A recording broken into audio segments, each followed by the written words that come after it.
In order to install a simple theme using Astra Starter templates, we are going to go to our Themes section under Appearance.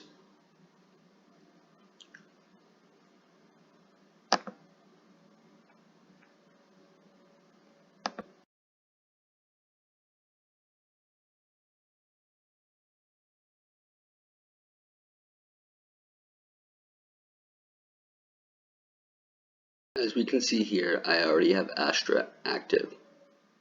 But if you did not have Astra active, you would go to Add New,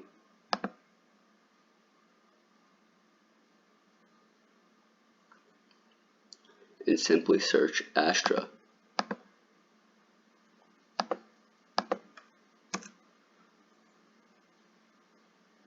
As we can see, I have it installed.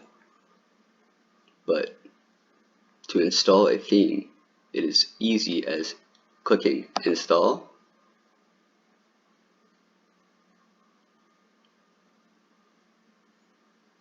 and now we can simply activate it. So if you did not have Astra already activated, you could simply install it and then click Activate.